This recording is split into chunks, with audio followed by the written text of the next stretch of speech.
Na parte anterior, nós vimos características importantes, particularidades e aprofundamentos das 3 fases de agregação fundamentais da matéria. A fase sólida, líquida e gasosa. Inclusive, fizemos a diferenciação entre gás e vapor. Mas existem, pelo menos, outros 4 estados físicos da matéria, ou pelo menos outras 4 fases de agregação da matéria, que é o que eu vou colocar aqui para você neste segundo aprofundamento. Eu vou apresentar essas 4 fases de agregação, não é querendo que você decore todas essas particularidades que nós vamos citar aqui. É para que você seja uma pessoa do seu tempo. Alguém lhe perguntar, quantos estados físicos da matéria existem? Você, pelo menos 7. Vamos dizer, alguém lhe disser, existem 7 estados físicos. Eu nem sabia. Pensava que era só sólido, líquido e gasoso. Não, você é uma pessoa que tem conhecimento. Não precisa saber todos os detalhes dessas fases de agregação. Até porque são fases de agregação que foram, algumas delas foram produzidas dentro de algumas particularidades de pressão e de temperatura. Algumas delas são até naturais, existem naturalmente, como por exemplo o plasma, existe na natureza. É a fase de agregação mais abundante na natureza, é o plasma. Muito mais do que o sólido, líquido, ou vapor, ou gás. Né? Então isso é importante para nós. Tá bom? Então eu vou lhe apresentar aqui esses 4 estados de agregação a mais, além dos 3 fundamentais, mas fique muito tranquilo, sem preocupações exageradas de ter que decorar suas particularidades, tá bom? É um conhecimento aqui que a gente vai compartilhar juntos. E algumas dessas características, algumas dessas fases têm sido cobradas em algumas provas, principalmente o plasma, que foi o 4º estado físico da matéria a ser anunciado. Depois tivemos o 5º, o 6º, o 7º. Algumas dessas fases de agregação praticamente não têm alguma aplicação no momento, mas algumas delas também têm uma potencialização muito grande, com aplicações que podem revolucionar o nosso cotidiano, tá bom? Então vamos lá. Então, 4º estado físico da matéria, ou 4ª fase de agregação da matéria, é o plasma. O que é que caracteriza o plasma e como é que ele é formado? O plasma é formado em temperaturas altíssimas. Quando se aquece um gás a altíssimas temperaturas, seria mais ou menos isso aqui, ó. Sólido, líquido, vapor, gás. Lembra lá no diagrama de fase a diferença entre vapor, gás? E se você continuar aumentando a temperatura, você vai ter a obtenção de plasma. Porque quando você aquece muito a temperatura, você vai aquecer tanta temperatura que, se forem moléculas, as moléculas se quebram. As ligações entre os átomos se quebram. E os próprios átomos, eles perdem elétrons da eletrosfera. Então eles ficam ionizados. Cátions viram uma sopa de cátions com elétrons livres. Isso caracterizaria o plasma, um estado físico da matéria de maior energia do que o sólido, do que o líquido, do que o gás, do que o vapor, do que o gás, seria o plasma. Então, quando você aquece um gás a altíssimas temperaturas, ocorre dissociação das moléculas. Se for o gás O2, separam-se os 2 átomos de oxigênio. Gás N2, separam-se os 2 átomos de nitrogênio. E esses átomos de nitrogênio ainda vão perder elétrons, se transformando em cátions e elétrons livres, formando os átomos. E esses átomos ainda perdem elétrons, formando cátions e elétrons livres. Então nós teríamos aqui, ó, o gás. No estado gasoso, nós temos átomos. Ok? O gás pode ser formado por moléculas, gás N2, gás O2, mas pode ser formado por átomos também, como os gases nobres, o hélio, neônio, argônio. Mas no plasma, a temperatura é tão alta que as moléculas, se existiam, as ligações foram quebradas, se transformaram em átomos. E esses átomos, ó, perderam elétrons, que ficam elétrons livres, e os cátions desses átomos ficam ali misturados numa sopa, entre aspas, de cátions e elétrons. Isso seria o plasma. O plasma conduz a corrente elétrica, que tem elétrons livres, e não possui nem forma, nem volume definidos. Alexandre, onde é que a gente encontra o plasma? Você já adiantou aí que é a fase de agregação da matéria mais abundante. Correto. O plasma é a fase de agregação mais abundante ou mais comum da matéria, a maior parte da qual se encontra o ar rarefeito no plasma intergaláctico e nas estrelas. Então, ó, no Sol e nas estrelas, nós temos plasma. Nós temos aqui cátions, elétrons livres.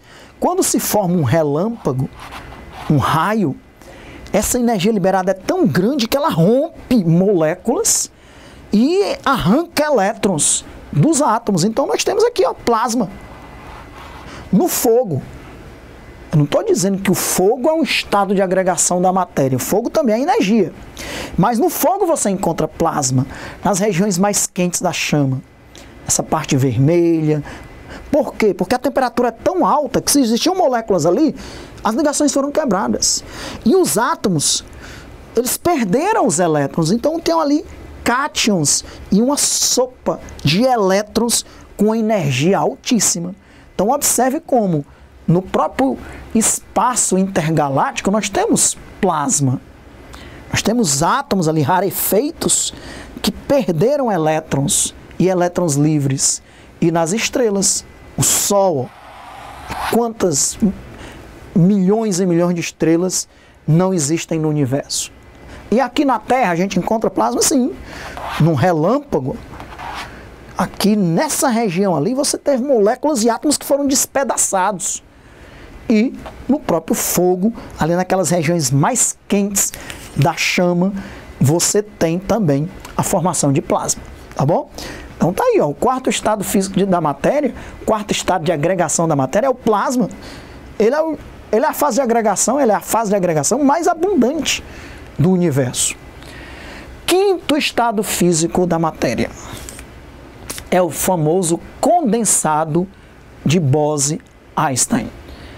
Enquanto o plasma, nós conseguimos o plasma aumentando a temperatura, né? Sólido, líquido, vapor, gás, altíssimas temperaturas, plasma. O condensado de Bose-Einstein, ele é obtido diminuindo a temperatura, em temperaturas muito próximas do zero absoluto, do zero Kelvin. Olha aí, agora os extremos entre plasma, entre o quarto estado de agregação da matéria e o quinto estado de agregação da matéria, que é o condensado de Bose-Einstein. Então vamos falar um pouquinho sobre ele. O condensado de Bose-Einstein é uma fase da matéria formada por bósons a uma temperatura muito próxima do zero absoluto. Daqui a pouco eu vou lhe mostrar quais são as partículas da matéria que a gente chama de bósons. A existência desse estado da matéria foi inicialmente prevista pelo Einstein em 1925 e depois por esse físico indiano, o Bose, daí condensado de Bose-Einstein. Porque todos dois, tanto o físico indiano quanto o físico alemão, o Bose e o Einstein, eles conseguiram prever a existência dessa quinta fase de agregação da matéria. O primeiro condensado de Bose-Einstein, o Bose e o Einstein, eles fizeram a previsão da existência desse estado de agregação da matéria, né? Ele só foi confirmado em 1995, portanto, relativamente recente a nível de ciência, usando um gás de átomos de rubídio arrefecido a uma temperatura de 170 nanokelvins. Portanto, uma temperatura extremamente baixa, muito próximo do zero absoluto. E isso valeu para os químicos, para os cientistas que conseguiram obter isso, os químicos, físicos, o Prêmio Nobel de Física de 2001. Atualmente, já foram produzidos condensados de Bose-Einstein de compostos por uma grande variedade de isótopos, mas o primeiro foi a partir de átomos de rubídio colocados numa temperatura muito próxima do zero absoluto. Os condensados de Bose-Einstein são superfluidos, eles têm algumas características bem interessantes. Hora de gás, hora de líquido. são superfluidos, de baixas temperaturas, com propriedades não totalmente compreendidas, como fluir espontaneamente para fora do recipiente. Um condensado de Bose-Einstein, ele tem uma força de coesão maior do que a força de adesão. Também você vai estudar isso no módulo lá de sólidos e de líquidos. Força de coesão é a força entre as partículas da substância e as partículas do recipiente, por exemplo. Ela é maior do que a força de adesão, que é a força que une as partículas umas com as outras, que são as ligações intermoleculares. Como a força de coesão é mais forte, ele literalmente sobe pelas paredes do recipiente, porque a interação entre as partículas dele e as partículas do recipiente, que a gente chama de forças de coesão, são maiores do que as forças de adesão, que são as ligações entre as partículas da própria substância.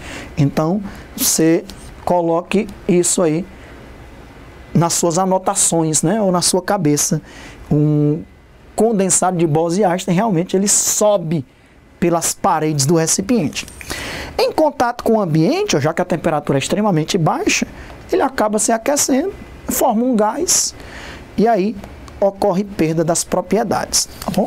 Então veja que eles estão manipulando temperatura e pressão.